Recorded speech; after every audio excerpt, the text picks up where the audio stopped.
Estávamos então falando sobre os métodos.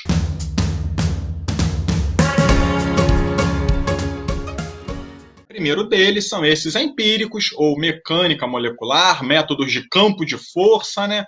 E como que esses métodos eles tratam os sistemas? Bem, eles vão tratar os sistemas, os átomos como se fossem esferas, e as ligações químicas elas são tratadas como se fossem molas. Nós usamos esse modelo atômico nesse método, né? E algumas características para vocês agora desse método. Bem, nós falamos que os métodos empíricos, ou de campo de força, ou mecânica molecular, eles são métodos parametrizados. O que significa falar que esses métodos eles são parametrizados? Parametrizado é algo que tem a presença de parâmetros, tá? Então, eu aqui coloquei à direita, estão vendo? Se eu for somar os valores de energia de uma molécula, por exemplo, eu aqui botei uma molécula que tem 3 átomos, a gente pode pensar, por exemplo, na molécula de água, está aqui representada, né? Poderia ser um exemplo.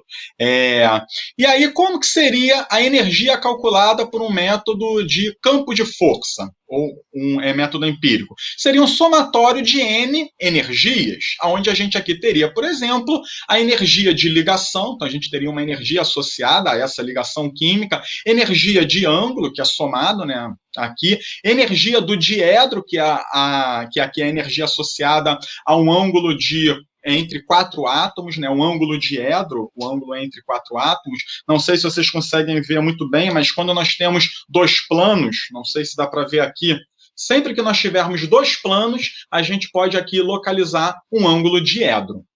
Tá? E nós podemos somar aqui outros tipos de energia. E aí, essa fórmula que eu estou mostrando para vocês, ela é, por exemplo, aqui, um campo de força. A gente aqui pode falar que são métodos de campo de força e nós aqui desenvolvemos termos. Quer dizer, existem grupos de pesquisa no mundo que vão desenvolver os campos de força, que são termos que são adicionados a essa equação, né, para a gente, por exemplo, conseguir descrever interações mais precisas, ou então a gente coloca alguns parâmetros associados a, por exemplo,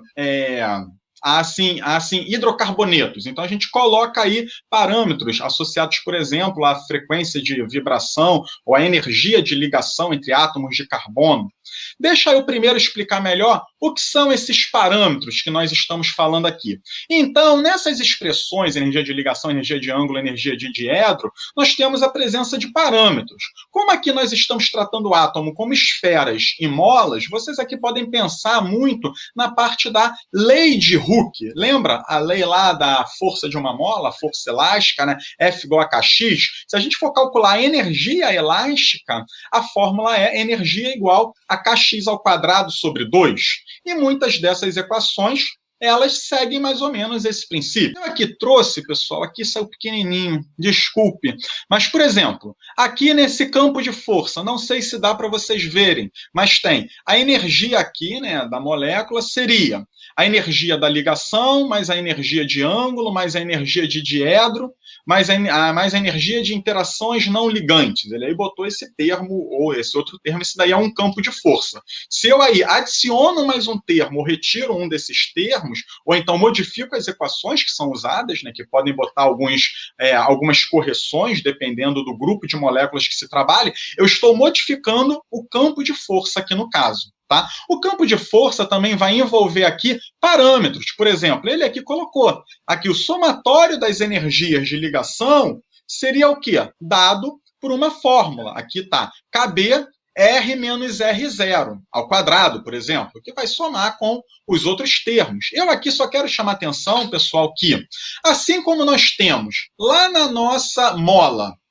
seja F igual a Kx, o K era o quê? Era uma constante elástica, era uma constante, um K alto significa o quê? Uma mola muito dura para se comprimir. Enquanto que um K muito pequeno, uma constante elástica baixa, significa que a mola ela é facilmente distendível. Aqui nós temos, então, alguns parâmetros que poderiam ser associados a essa facilidade ou maior dificuldade de deformação de ligações. Por exemplo, uma ligação entre átomos de carbono Se a gente for comparar, por exemplo, o carbono com iodo, o iodo é um átomo muito maior do que o carbono. Eles estão em períodos diferentes da tabela periódica. Tem um número de camadas diferente, o número quântico principal é diferente deles, né? Da camada mais externa. E o átomo de carbono, por ser menor, ele aqui teria uma parte de distensão diferente da ligação, talvez até menor, né? Do que um átomo de iodo, que seria um átomo muito maior. E aí, como é que a gente informa isso, por exemplo, para um cálculo? Através de um parâmetro. A gente pode botar um parâmetro K, né, que esses parâmetros eles são obtidos conforme dados experimentais, às vezes pode ser até algum ajuste teórico feito, né, mas a gente sempre tenta trabalhar em cima de dados experimentais. Então, é isso que quer dizer um método C parametrizado. Existem parâmetros dentro da fórmula que vai, por exemplo, calcular a energia. Qual é uma consequência do método C parametrizado? A gente diz que uma das consequências é o método T baixo custo computacional. E aí, o que seria o custo computacional? Seria o valor em dinheiro de um programa? Será que esses métodos eles são baratos? Não. O custo computacional, pessoal, ele é a quantidade de tempo que um cálculo leva para ser executado. Os métodos empíricos, eles têm esse modelo atômico, né? Nós temos equações aqui que, para um computador, elas são fáceis de resolver, né? E isso daí, então, implica dos métodos aqui, eles serem rápidos. Geralmente, aqui são rápidos, né?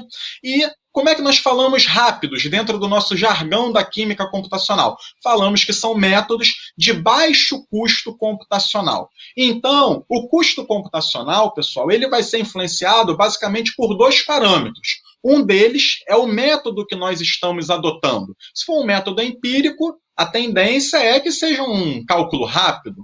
O outro parâmetro que afeta aqui também é o tamanho do sistema. Quanto maior o número de átomos que você vai calcular, maior o custo computacional. Se você for calcular aqui uma proteína, um sistema que tem mais de 1000 átomos, é claro que o tempo vai ser muito maior do que se você for calcular a energia da molécula de água. Tá? Então, o número de átomos também ele é um fator que influencia no custo computacional. Aqui a gente pode parar para pensar, poxa, mas esse método, ele assim trata o átomo de uma maneira muito simples. Será que ele é efetivo? Muito, pessoal. É claro que quando a gente vai fazer um cálculo para saber a energia da molécula de água, a gente pode usar um cálculo que seja um pouco mais matemático. Para esses cálculos aqui, eles são importantíssimos. Por quê? Para nós tratarmos sistemas grandes, sistemas que são impossíveis de nós tratarmos com outros métodos, simplesmente porque esses métodos aqui, eles usam uma parte que seria mais simples, nós temos aqui alguns parâmetros inseridos, a presença desses parâmetros é o que deixa eles rápido, né? O computador não precisa calcular tudo, tem parâmetros já lá embutidos, né? E né, eles são capazes de aqui realizar cálculos em sistemas com mais de 1000 átomos, por exemplo. A importância do método, acho que é exatamente nisso que você falou. Embora ele seja considerado um nível mais baixo de teoria, dependendo da molécula que você vai trabalhar, ela fica inviável com níveis muito mais custosos, computacionalmente falando, né? Então, sem sombra de dúvida, é um método extremamente útil, que é utilizado por muita gente, principalmente quem trabalha com biomoléculas e macromoléculas no geral.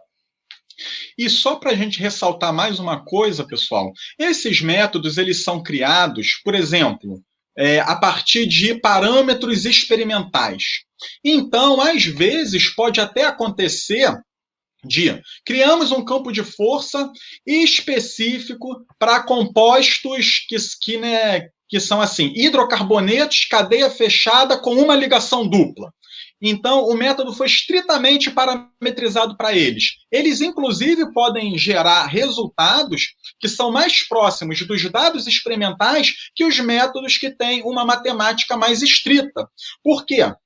você aqui já tem os valores do próprio experimento. Então, ele, às vezes, consegue dar uma reprodutibilidade de dados que é muito mais próxima do que nós queremos, né, de valores experimentais, do que os outros métodos que são mais matemáticos. E nós aqui temos exemplos. Eu aqui botei 3 exemplos. Temos aqui um método MM2, ele é de mecânica molecular 2, né? Temos o método UF, que é o Universal Force Field, ou, em português, campo de força universal. E aqui nós temos também o Dredging. Por que esses métodos eles são diferentes? Eles são diferentes. Talvez aqui eles tenham os seus próprios termos, né, para esse somatório de energias de uma molécula, né? Cada termo ele pode ser um pouco diferente do outro ou não, mas cada um desses métodos ele lá deve ter sido criado para abranger um tipo de composto. Então, os parâmetros são diferentes. Chamando aqui a atenção que o método aqui, o UF, ele é o campo de força universal, foi uma tentativa de criar um campo de força que servisse para qualquer molécula. E aí, quando a gente vai comparar o seu resultado com outros, por exemplo, o Dredging, tem que ver o conjunto, o set de moléculas que deram origem aos parâmetros, né? É claro que um método específico para um grupo de moléculas, ele deve gerar um resultado melhor que um método mais geral, mais padrão. E também chamar a atenção, pessoal, que, por exemplo, quando você estiver lendo um artigo científico e vê lá que foi usado o método lá MM2, agora você já tem a formação. Foi usado o método MM2, ele é um método empírico, então ele vai tratar o sistema como esferas e molas. E você pode esperar, então, que se você tiver um artigo científico nos dias de hoje, que usa não o MM2, porque o MM2 ele é muito antigo. Nós aqui temos campos de força muito mais modernos, né? Mas se estiver usando o método empírico, você pode ali ver que devemos colocar o número de átomos maior no sistema. Tá? A parte de dinâmica é quando nós vamos colocar a variável tempo, pessoal. Então, nós podemos nós podemos desenhar, né, o nosso sistema e então ver como é que ele vai ir para a região de menor energia ao longo do tempo. Por isso que a gente fala dinâmica. A gente vê as moléculas, então, elas se reorganizando e levando a estrutura de menor energia. Realmente, como você falou, tem alguns que são extremamente específicos, né? Você comentou agora sobre a dinâmica molecular. Uhum. A dinâmica molecular é muito utilizada para as pessoas que trabalham com macromoléculas e eles têm um campo de força específico exatamente para proteínas, que é o AMBER, que é muito útil. Dá resultados realmente precisos e é muito famoso. O que, se a gente fosse calcular com um outro método, seria extremamente custoso. O tempo computacional, não sei se iria realmente valer a pena. E provavelmente, talvez nem chegássemos em resultados tão precisos, uma vez que o AMBER foi parametrizado exatamente para aquele tipo de molécula. Muito bem ressaltado.